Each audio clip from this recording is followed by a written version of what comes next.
આજે આપણને ભગવાન એક નહીં, બે નહીં, પણ ઘણા બધા એવા મોકો અને તક આપે છે કે આપણે એ મોકો અને તકને ઓળખી શકતા નથી.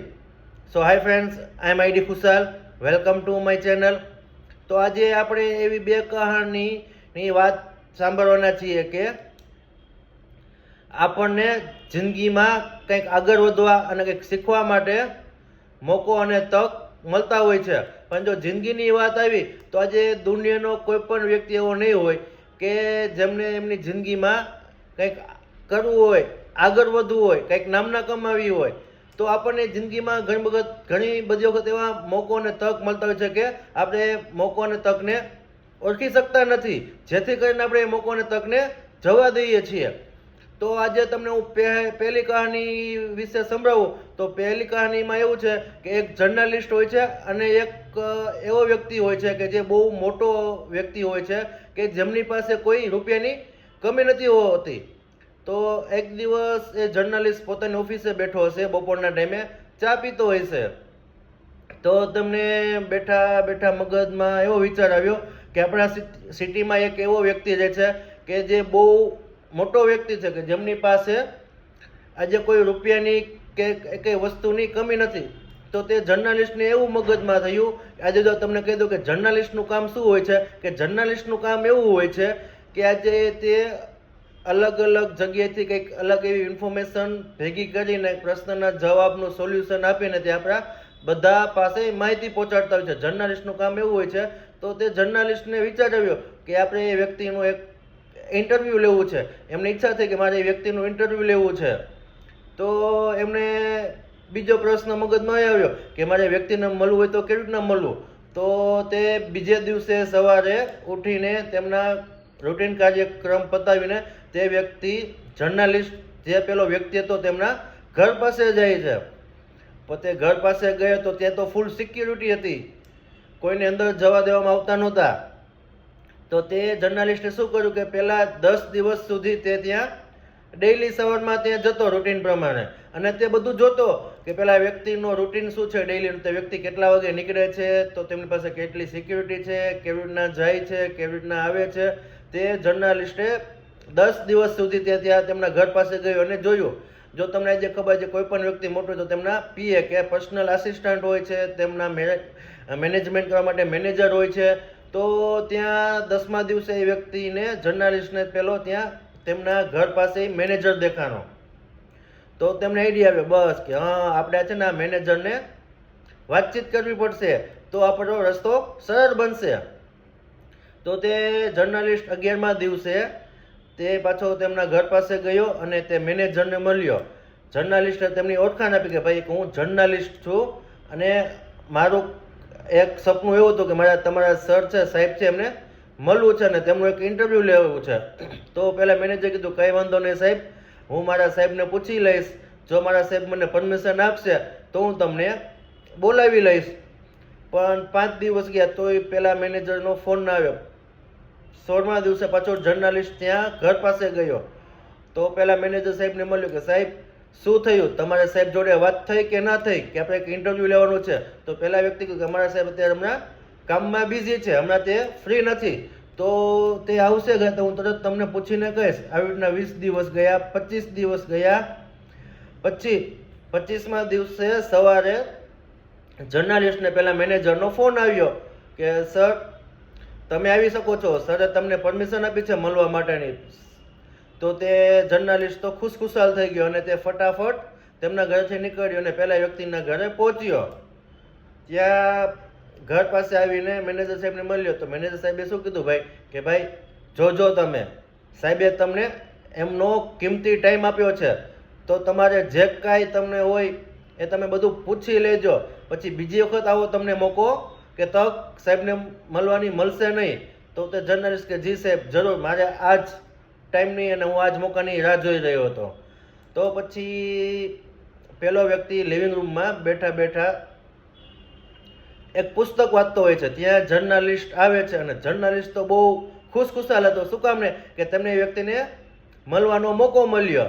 એટલે તે વ્યક્તિ બહુ ખુશખુશાલ હતો અને પેલો વ્યક્તિ જર્નલિસ્ટને જોઈને તે બી બહુ ખુશ થયો અને આવતા આવતા જર્નલિસ્ટને પૂછ્યું કે ભાઈ તમે આજે એટલા બધા કેમ ખુશ છો, તમને જોઈને તો મને ખુશી મળી, મને આનંદ આવ્યો. તો જર્નલિસ્ટે કહ્યું સાહેબ હું તમને મળવા માટે છેલ્લા 20 થી 25 દિવસથી તમારી રાહ જોતો હતો કે તમે મને ક્યારે મળો, કે હું તમને ક્યારે મળું. તો આજે દિવસ આવી ગયો છે કે હું તમને મળવા માટે તમારા ઘરે આવ્યો છું, તેથી હું આજે ખુશખુશાલ છું. તો પેલો વ્યક્તિ બોલ્યો કંઈ વાંધો નહીં, બેસો. આજે મેં તમારા વિશે સાંભળ્યું, મારા મેનેજરે મને કીધું કે પેલા ભાઈ જર્નલિસ્ટ તમને 20 દિવસથી તમારી રાહ જોવે છે, એટલે આજે મને બહુ આનંદ થયો કે આજે કોઈ પણ વ્યક્તિ જો આટલી રાહ જોતો હોય મને મળવા માટે તો મારે જરૂર એમને ટાઈમ આપવો જોઈએ. તો આજે મેં તમારા માટે જ ટાઈમ કાઢ્યો છે. તો જર્નલિસ્ટે તે વ્યક્તિનો આભાર માન્યો. પછી ભાઈએ કીધું કે ચલો તો આપણે તમારે જે કાંઈ હોય તમારા મગજમાં પ્રશ્ન આપણે એના જવાબ આપીશું, અને હું એવી ટ્રાય કરીશ કે તમારા બધા પ્રશ્નનો જવાબ હું સારી રીતે અને સરળ ભાષામાં જવાબ આપીશ. તો જર્નલિસ્ટે કહ્યું જી સાહેબ. તો જર્નલિસ્ટે પહેલો પ્રશ્ન એવો પૂછ્યો કે સાહેબ તમે તમારી જિંદગીમાં કેવા સંઘર્ષ કર્યા છે અને એ સંઘર્ષ કરીને તમે કેવી રીતના આગળ આવ્યા છો, અને તમે કદાચ લેવલ ઉપર છો કે આ સ્ટેજ ઉપર છો. તો તમે મને એના વિશે થોડું સમજાવશો કે તમે તમારી લાઈફમાં કેવી રીતના કેટલું સ્ટ્રગલ કર્યું છે, કેવી રીતના આગળ આવ્યા. તો તે ભાઈએ હસીને જર્નલિસ્ટને એક શબ્દ કીધો કે ચોક્કસ તમારા પ્રશ્નનો જવાબ આપીશ, પણ અત્યારે મને મારા માઇન્ડમાં એક પ્રશ્ન છે, જે પ્રશ્ન કે તમારા માટે છે. તો પેલા જર્નલિસ્ટ કે બોલો ને સર, હું પણ તમને વ્યવસ્થિત મારાથી બને એટલું વ્યવસ્થિત જવાબ આપીશ. તો પેલા ભાઈએ બ્લેન્ક ચેક કાઢ્યો એમના ખીચામાંથી સાઇન કરેલો, અને એ ચેક પેલા જર્નલિસ્ટને આપ્યો. તો જર્નલિસ્ટ તો આશ્ચર્ય થયા કે સાહેબે મને બ્લેન્ક ચેક આપ્યો, સાહેબનો શું કરવાનું હશે, કે ભાઈને શું કરવાનું હશે. તો પેલા વ્યક્તિએ જર્નલિસ્ટ ભાઈ હું તમને ક્યાં એક ચેક આપું છું બ્લેન્ક, એમાં તમે મારી સાઇન છે, તમને જે ખબર છે કે કોઈ પણ વ્યક્તિ તમને બ્લેન્ક ચેક આપેલી એ ચેકની કિંમત શું હોઈ શકે. તો તે વ્યક્તિએ કીધું કે હું તમને આ બ્લેન્ક ચેક આપું છું, આજે તમને તમારા મગજમાં જે કંઈ આંકડો કે 5 કરોડ 10 કરોડ 50 કરોડ 500 કરોડ તમને જે મજા આવે ને તમે સાઇનમાં તમે ચેકમાં તમારો આંકડો ભરી લ્યો, અને તમે જે કંઈ આંકડો ભરશો એ બધી કિંમત એ બધા રૂપિયા હું તમને આપી દઈશ. હું આજે ખુશ થયો તમારી આ કે આજે તમે 25 દિવસ થયા તમારી રાહ જોઈ રહ્યા હતા, એટલે હું ખુશ થયો. હું તમને આ એઝ અ ગિફ્ટ તરીકે હું તમને આ ચેક આપું છું. તો પેલો જર્નલિસ્ટ હસવા માંડ્યો કે અરે સાહેબ કેમ આવી મજાક કરો છો. તો પેલા વ્યક્તિ ભાઈ હું તમારી મજાક નથી કરતો, ખરેખર હું તમને આજે કોઈ પણ વ્યક્તિ તમને ચેક આપે છે તો આજે કંઈક ખુશ થઈને હું તમને એઝ અ ગિફ્ટ તરીકે તમને ચેક આપું છું. તમને મજા આવે તમને આપો. મેં તમને 500 કરોડ રૂપિયા સુધીની ઓફર આપી છે કે તમે ચેક ભરી લ્યો અને એ રૂપિયા તમારા. તો પેલો વ્યક્તિ પાછો હસીને બોલ્યો સાહેબ તમે મજાક આવ્યો, હું એક તો નાનો માણસ હું તમને કેવી રીતના તમને પહોંચી શકું, હું આ કેવી રીતના કે આ વસ્તુને હું લઈ શકું, તમારો ચેક લઈ શકું કાંઈક કર્યા વગર. તો પેલો જે વ્યક્તિ સામે બેઠો તે હસીને બોલ્યો અરે ભાઈ મેં તમને ચેક આપ્યો, મેં તમને ખરેખર સાચું કીધું, એવું તો નહોતું કે મજાક કરતો, મેં તમને સાચું જ કીધું. પણ તમે આ ચેકમાં તમને મજા આવે તમારા મગજમાં જે રકમ આવે એ રકમ ભરી લ્યો, પણ તમે રકમ ભરી નહીં. જો આજે તમે રકમ ભરી લીધી હો તો આવતીકાલે તમારા જ ન્યૂઝમાં તમે એક દુનિયાના સૌથી અમીર જર્નલિસ્ટ બની જાત. શું કામ ને કે મેં તમને ચેક આપ્યો તો રકમ, પણ તમે એને ન લીધો.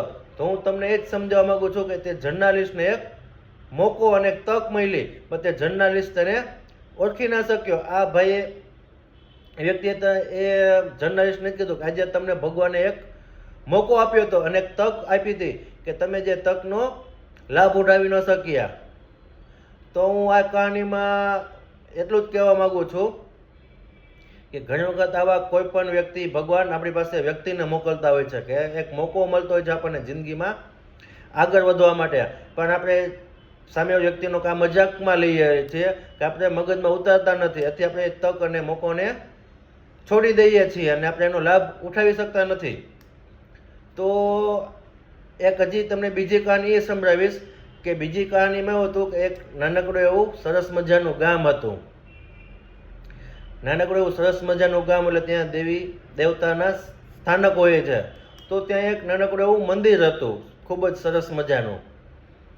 તો મંદિરમાં એક પૂજારી બાપા રહેતા હતા. આજે તમને ખબર છે કે મંદિરો ત્યાં પૂજારી બાપા હોય છે અને ગામડે બધા એની સેવા પૂજા કરતા હોય છે.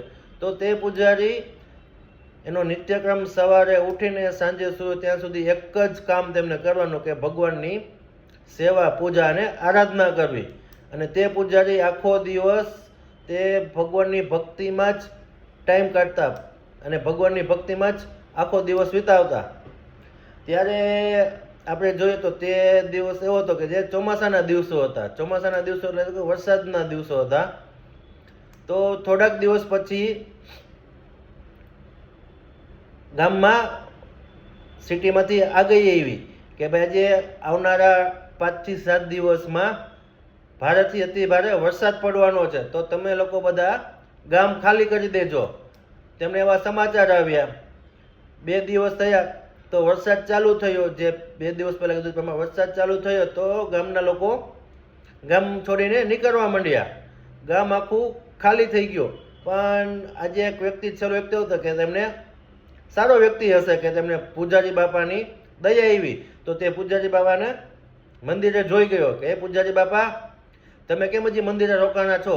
ચાલો ચાલો ગામની બહાર નીકળો, આપણે ગામ ખાલી કરવાનું છે. આ ભારે તમે જોવો છો કે 2 દિવસ ત્યાં બહુ જ એવો સારો વરસાદ પડી રહ્યો છે, તો ગામમાં પૂર આવવાનું છે. આપણને કહી ગયા છે કે આપણે ગામની બહાર નીકળવાનું છે. તો આજે હું છેલ્લો વ્યક્તિ હું તમને કહું હાલો તમે મારી ભેગા બહાર નીકળી જાય ગામની બહાર. તો પેલો પૂજારી બાપા કહે ના ના ના ના, હું શું કામને બહાર નીકળું? હું તો ભગવાનની સેવા કરું છું, ભગવાનની પ્રાર્થના કરું છું, આખો દિવસ હું ભગવાનમાં લીન રહું છું, તો ભગવાન મારી મદદ નહીં કરે? તો એ પેલા વ્યક્તિએ સમજાવ્યું કે પૂજારી બાપા તમે તે બધું ભૂલી જાઓ અને તમે મારા ભેગા આવતા જ આપણે જઈએ, બહાર નીકળી જઈએ ગામમાંથી. વરસાદ આવશે તો નુકસાની જશે, તમે તણાઈ જશો. પણ પૂજારી બાપા રહ્યા એ એકના 2 ન થયા. તો હજી 2 દિવસ ગયા, 3 દિવસ ગયા, વરસાદ તો વધવા લાગ્યો અને બહારથી નદીનું પાણી ગામમાં આવવા માંડ્યું. તો 4-5 દિવસ પછી એવું થયું કે પાણી છે ને કમર સુધી ભરાવા માંડ્યું. 7 થી 10 ફૂટ પાણી ભરાવા માંડ્યું. તો એ પૂજારી બાપા એ ભગવાનની પૂજામાં લીન હતા. તો ત્યારથી પાછું આપણને ખબર હોય છે કે ગામમાં જે પાણી આવતા હોય તો આજે NDRFની ટીમ આપણને ખબર છે કે એ લોકો આજે જીવ બચાવવા માટે જે માણસો હોય છે એ આવતા હોય છે. તો ત્યાંથી એક હોડિયું પસાર થયું, નાવ પસાર થઈ. તો તેમાં જે રહેલા વ્યક્તિ હતા તે પૂજારી બાપાને જોઈ ગયા. તો તેમણે પૂજારી બાપાને અવાજ નાખ્યો કે ઓ પૂજારી બાપા તમે હજી કેમ અહીંયા છો મંદિરમાં? ચાલો ચાલો, આ તમે જોતા નથી ગામમાં પાણી આવી ગયું છે, તો તમે કેમ હજી ત્યાં છો? તમે તણાઈ જાશો. ચાલો તમે આવીને આમાં બેસી જાઓ, અમે તમને તેડવા માટે આવ્યા છીએ. પણ ત્યાં તો પૂજારી બાપા ગુસ્સે થઈ ગયા. એ કે તમે શું મને તમે જાણતા નથી? હું પૂજારી છું, હું ભગવાનની કે પૂજા કરું છું, કે ભગવાન મને નહીં બચાવે તો મારામાં ને એમાં શું ફેર? જો આજે ભગવાનની પૂજા કરું છું તો મને ભગવાન બચાવશે નહીં, મારી મદદ નહીં આવે? તો પેલા જે નાવમાં બેઠા તે વ્યક્તિ કીધું કે તમે બધું ભૂલી જાઓ, અત્યારે તમારી સામે બધું દેખાય છે કે પાણી ભરાવા માંડ્યું છે. હજી આના 2 દિવસમાં હજી આનાથી વધારે પૂર આવવાની સંભાવના છે, એટલો બધો વરસાદ પડી જાય. પણ તે પૂજારી બાપા એકના 2 ન થયા. તે પૂજારી બાપાએ પહેલા ભાઈને કીધું ભાઈ જો તમારે જવું હોય તો જાઓ, રોકાવ હોય તો રોકાવ, હું તમારી નાવમાં બેસવાનો નથી. તો તે પેલો નાવવાળો ભાઈ રહ્યો એ જતો રહ્યો, કાંઈ વાંધો નહીં પૂજારી બાપા, તો તમે રહ્યો, અમે તો આ ચાલ્યા, અમે તમને બચાવવા માટે આવ્યા હતા. પણ તે પૂજારી બાપા નાવવાળા ભાઈનો માન્યો નહીં. અને પાછા 2-3 દિવસ થયા તો વધારે પાણી આવ્યું. તો ત્યારે તો હવે અંદર ગામમાં નાવ જઈ શકે એમ નહોતું. તો છેલ્લો એક ઓપ્શન હતો કે આપણે જોઈએ છીએ કે હેલિકોપ્ટર. તો હેલિકોપ્ટર આવ્યું અને હેલિકોપ્ટરમાંથી ભાઈ નીચે પૂજારી બાપાને જોઈ ગયા. અને ત્યારે પૂજારી બાપા પણ થોડા મૂંઝવણમાં આવ્યા કે ખરેખર હવે પાણી તો આવી ગયું છે, હવે ભગવાન મને બચાવવા આવવો જોઈએ. જો ભગવાન બચાવવા ન આવે તો મારી પૂજા આરાધના બધું વ્યર્થ વહી જશે. પણ ત્યાં હેલિકોપ્ટરમાંથી એક ભાઈએ બૂમ પાડી કે ઓ પૂજારી બાપા, હું નીચે સીડી ફેંકું છું, દોરડું ફેંકું છું, તમે અમે આવી જાઓ, તમને અમે બચાવવા આવ્યા છીએ. તકર તમે જો અત્યારે અમારી ભેગા નહીં આવો, અમારી જોડે નહીં આવો તો તમે તણાઈ જશો પૂરમાં. ત્યારે પણ પૂજારી બાપા ગુસ્સે થઈ ગયા, અરે તમે કોણ છો મને બચાવવાવાળા? મને મારો ભગવાન બચાવશે. હું ભગવાનની જો આટલું બધું થઈ ગયું તો પણ હું અત્યારે ભગવાનની પૂજા આરાધના કરું છું, તો મને મારો ભગવાન બચાવવા નહીં આવે?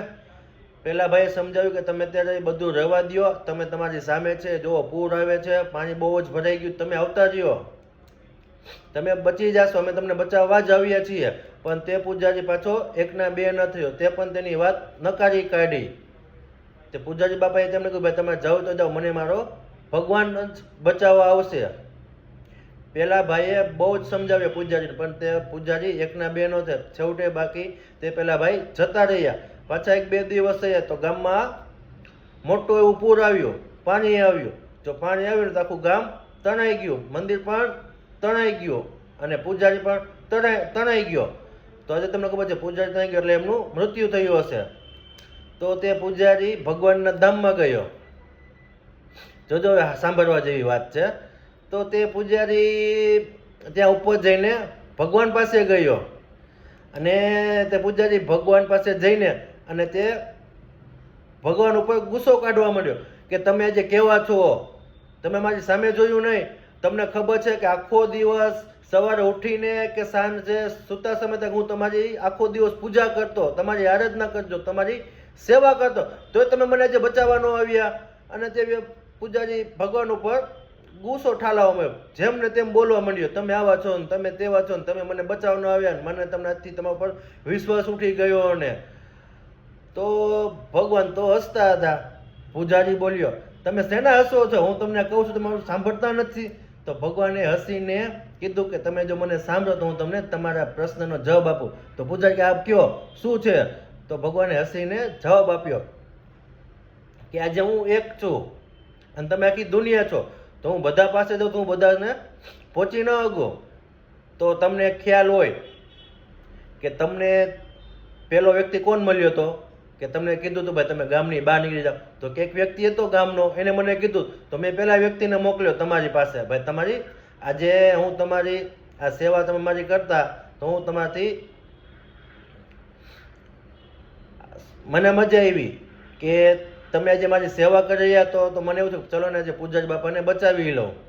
તો પેલો વ્યક્તિ હોય પણ તમે તે વ્યક્તિનું ન માન્યા અને તમે તમારી પૂજા સેવા ચાલુ રાખી તો તે વ્યક્તિ વહી ગયો.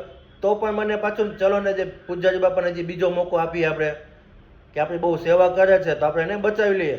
તો બીજો વ્યક્તિ કોણ આવ્યો હતો તમને બચાવવા માટે? તો એ કે એક નાવવાળો ભાઈ આવ્યો હતો. તો તમે તે વ્યક્તિનું માન્યા હતા? તો પૂજારી બાપા કે ના, હું એનો પણ નહોતો માન્યો. તો તમને બીજો મોકો મળ્યો તોય તમે ન ગયા, તોય તમે તો મારી ભક્તિમાં તમે લીન થઈ ગયા.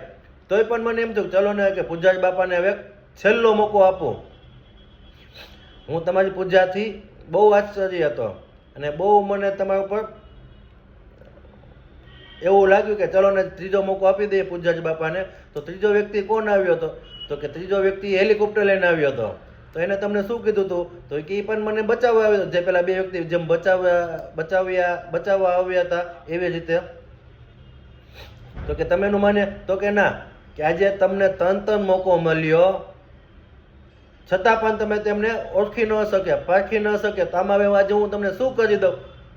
તો તે પૂજારી ત્યારે ભાન આવ્યું કે આજે આપણે કોઈ પણ વ્યક્તિ આવતા હોય કે આપણે કંઈક સલાહ દેવા કે આપણો કંઈક હાથ પકડવા આવતા હોય તો આપણે એને એ સલાહને માન્ય રાખવી જોઈએ, એ મોકાને પકડવો જોઈએ.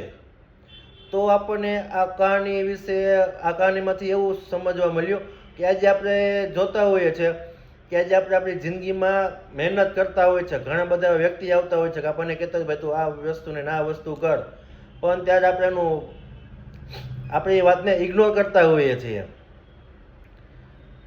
તો આપણને એવા ઘણા બધા મોકા મળતા હોય છે કે જે આપણે એને સમજતા નથી, એને આપણે જવા દઈએ છીએ.